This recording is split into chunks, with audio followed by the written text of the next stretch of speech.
what is the spiritual dream meaning of stabbing someone? Let me ask you this. What if the most powerful man on earth was killed because he ignored a warning his own mind gave him the night before? His name was Julius Caesar.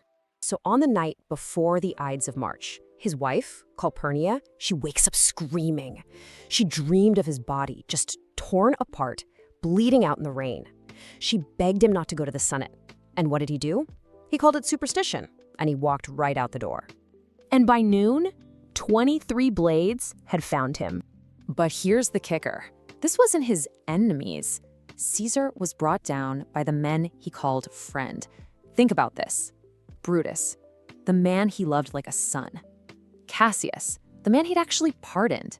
And Decimus, the one who literally took his hand that morning and led him to his own death with a smile on his face. 23 stab wounds. I mean, not one, not two, 23. Why? Because a betrayal that's been building for years, it doesn't just come out in a single tap. It erupts.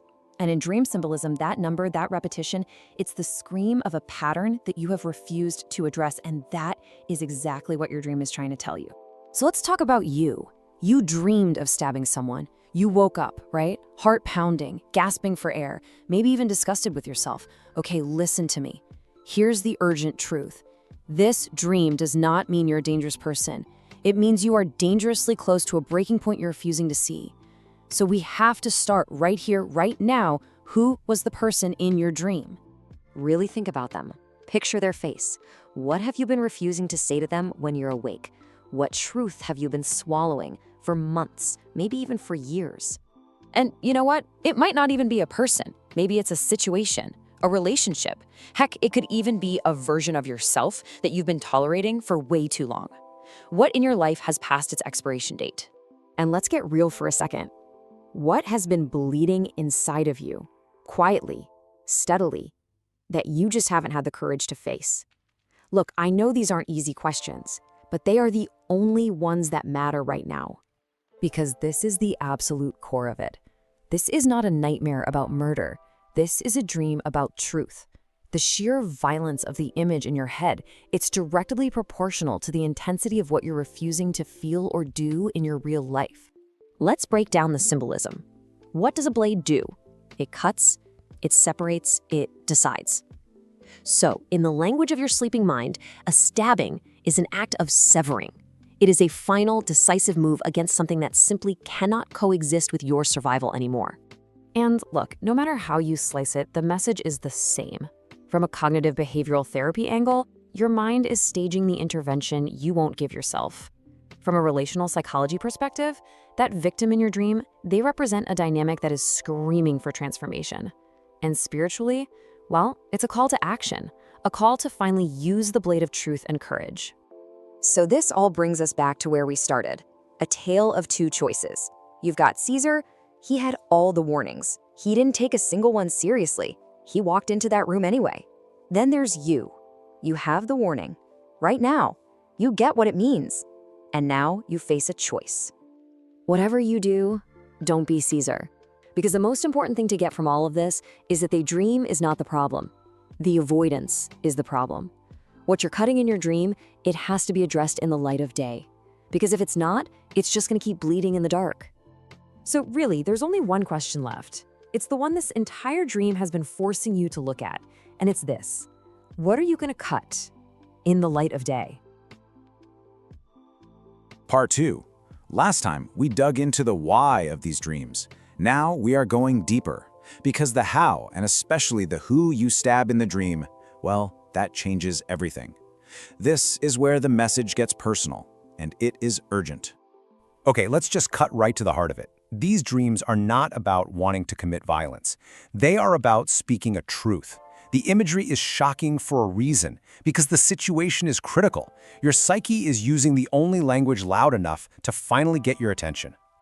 So the first clue, the first place you have to look, is always the face on the other side of that blade. Who you're stabbing tells you exactly where a boundary has been violated and where your power is begging to be reclaimed. This is the one that wakes you up in a cold sweat, right? But listen to me and listen closely. This is not a sign that you hate them. It is a sign of suffocation. You can love this person with your entire being, but you are also disappearing inside the relationship. And that is the whole point. Your dream is a dress rehearsal. It's practicing the conversation. It's setting the boundary. It's creating the space you desperately need just to breathe. The love is real, sure, but the cost of your silence is becoming unbearable. All right, now for the truth that most people just are not ready to hear.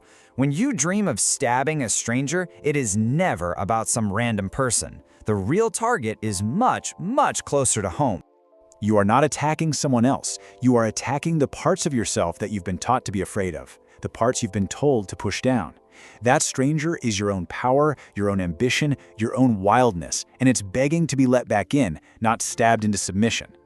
And then there's this one, the self-sacrifice dream. This is for all the people who have been giving and giving and giving until there is nothing left. Your psyche is showing you the brutal cost in the most graphic way it can. This dream shows up when you have put everyone else's needs, everyone else's survival above your own for so long that your own body, your own spirit is sounding the alarm. This isn't a self-destructive dream. It's a desperate, last-ditch plea for self-preservation. So let's move on to the action itself. Because how you do it, that's not random either. The method reveals the exact dynamic that's playing out in your waking life. Let's just break this down. Stabbing someone in the back? That's your conscience screaming at you that you're doing something that goes against your own values. Stabbing someone who hurt you? That's not about revenge. That is unprocessed grief and rage finally erupting out of your body. But fighting back? Oh, that is the breakthrough. That is your soul saying, I am done being a target. And you have got to pay attention to the weapon because it changes everything. A sword? That's big. That's about spiritual authority. It's a calling to defend a larger truth, to take a public stand you've been avoiding. But a knife? A knife is intimate. It's personal. It points to one specific relationship that needs a final reckoning. Now, if you find yourself in the dream stabbing someone over and over and over, you really need to pay attention because that repetition, that is the entire message. Your dream is literally screaming at you. This is not a new problem. This is a pattern. It's the same argument, the same sick feeling in your stomach, the same toxic dynamic, just showing up with a different face. You are exhausted from fighting the same battle with the same tools, and your soul is telling you it is time for a new strategy. So, the act is done. The stabbing happens in the dream. But the story isn't over, not even close. How you feel after it happens, that's the final piece of the diagnosis. If you feel this wave of grief or remorse or sadness right after, this is the dream of ambivalence. Your soul is showing you that an ending is necessary, that it's going to hurt like hell, and that it is still the right thing to do. The grief is part of the process, not a sign you're making a mistake. So here's your assignment. This is how you let your logical mind catch up with what your soul already knows. Get out a piece of paper, make 2 columns, write it all down. Let the evidence, in your own handwriting, make the decision for you. Okay, I need you to lean in and listen to this, because this is the most spiritually urgent version of this dream. If you feel numb, if you feel nothing at all, that is a massive, massive red flag. Emotional numbness is not something you can just brush off. It means dissociation has become your default setting. It means the protective armor you built around your heart to survive has now become a prison. Do not isolate yourself. Do not just scroll on your phone. Your only job today is to find a way back into your body, back to feeling. Call a friend, call a therapist. Your heart is going underground and it needs someone to help guide it back to the surface. And finally, what if the stabbing wasn't an attack at all? What if, in the dream, it was an act of profound, necessary protection? This is that warrior, that mother bear archetype waking up inside you, that fierce protective instinct. This is you finally stepping into the part of yourself that draws a line in the sand and says, with absolute certainty, not this time, not anymore. This is where the dream demands you bring it into the real world. So you have to get specific. Name what needs protecting. Name the threat. And then you take one real tangible action, today. File the paperwork, change the locks, set the damn limit. Protection starts with one single move right now. After all of these versions, the who, the how, the feeling afterwards, it all boils down to one final critical point. The dream is never really about the violence. That is your starting point. That is your work. The dream has handed you the script. Your job now is to find the courage to speak the very first line out loud. Start there. Part 3. All right, so you've heard the message, the warnings, the symbols, you get it. But just hearing it, that is not enough. Now you have to do something with it. So let's get right into it. We're going to break this down into some real, practical things you can actually do. I want you to listen closely and find yourself in this list. Pinpoint the one that makes you squirm a little. That's your starting point. Okay, first things first, we need evidence. That dream you had, it's not just random brain garbage. No, it's testimony. It's coming from the most honest part of you. So let's figure out how to actually listen to it. All right, for all of you who figure things out by writing them down, listen up. This one's for you. It's called the Dream Evidence Journal. And here's the deal. You have to start tonight. I'm serious, not tomorrow. Look, the process here, it's simple and it's non-negotiable. Put a notebook right by your bed. The second your eyes open, you grab it and you write. Don't think, just write. Who was in the dream? What was the weapon? What was that feeling, that exact emotion in your chest? And what was the very first thought that popped into your head? You're going to do this for 14 days straight. Then you look for the pattern. Trust me, it'll be staring you right in the face. And here's why you absolutely cannot wait. That information, all that raw data pouring out of your psyche, it's got a shelf life of like 5 minutes. Seriously, if you wait to make coffee, it's gone. The evidence is lost. You have to be ready for it. So, what if you're already in therapy, already doing the inner work? Good, that's fantastic. But now it's time to bring your most powerful material into the room. Stop wasting your sessions dancing around the real issue. Do not walk into that office and say, "Oh, I had a weird dream." No. Describe the weapon in detail. Describe the weight of it in your hand. You need to use this dream as a direct line, a key to unlock your core beliefs about your right to be angry, your right to take up space, your right to protect yourself. This isn't weird. It's pure gold. All right, so now that we've gathered this internal evidence, let's talk about where it's pointing, your relationships. Because let's be honest, this dream is usually a giant, flashing neon sign pointing at a connection that's gone toxic, one that's draining the life right out of you. It's time to assess the damage.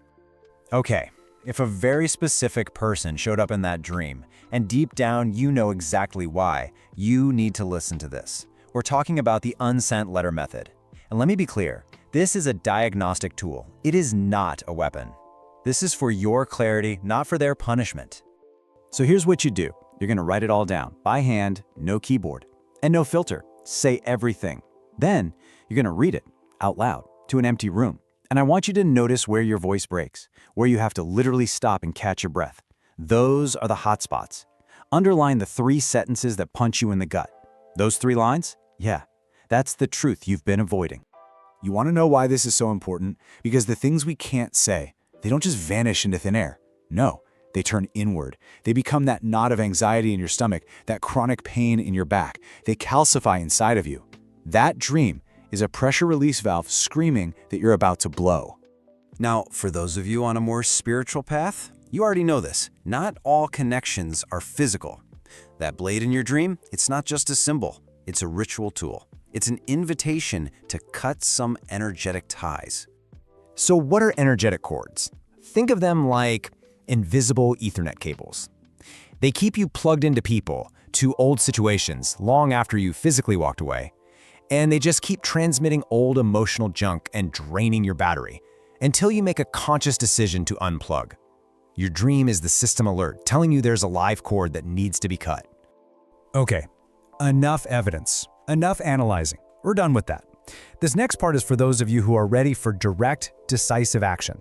The time for thinking this over is done. You know that feeling when you wake up from a dream like this? That's not in your head. It's a physical residue.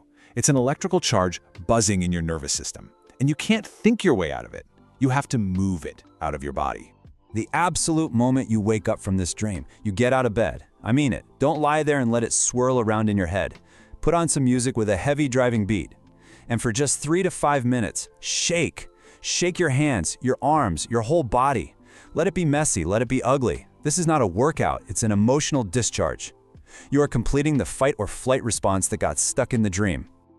And this is for the woman who is done. Done with theories, done with talking. You know what this is about. You've known for a long time, haven't you? This dream, it's your final notice. It's time to move. 24. That's how many hours you have. You have a 24-hour deadline to take one concrete action. Listen to me. I'm not talking about the whole terrifying, life-altering confrontation. I'm talking about one single step. Send the email, book the appointment, make the phone call. Just one small move to break the damn inertia. And you have to do it now. Why? Because delaying has a cost, and the interest rate is insane. A difficult conversation today is so much cheaper than a messy divorce, a health crisis, or a complete nervous breakdown 6 months down the line. Pay the toll now, while you can still afford it. Okay, let's bring this all home. We're at the final practice, and honestly, it's the most important one. This isn't about one person or one fight. This is about reclaiming your entire life. I'm talking to you now, the mother, the caretaker, the chronic giver. The woman who has spent years, maybe decades, putting everyone else's needs first. This dream is your soul screaming from the basement. It's the eruption of a self you've denied for way too long. That rage you feel, that's not the real you. It's what happens to the real you when she's been buried alive. So, starting today, not tomorrow, today, you are going to claim what I call the sovereign hour. 1 hour, every single day, and it belongs to you and you alone. No phone, no obligations, no one needing anything from you. And listen, this is not a reward, it is not selfish, it is the bare minimum required for your psychological survival. Think of it like air or water. It's medicine. So just remember this. That blade in your dream, it's not a threat, it's an invitation. It's a tool being handed to you so you can cut away whatever it is that's slowly killing you. The only real question left is, are you going to accept it? Look, history is littered with people who got every single warning, and they ignored them all. They chose the familiar comfort of their cage over the terrifying discomfort of the truth. The fact that you're even listening to this tells me some part of you is ready to choose differently. So honor that part of you, that fierce, wild, protective part that sent you this dream. She is not your enemy. She's the last line of defense. She is trying to save your life.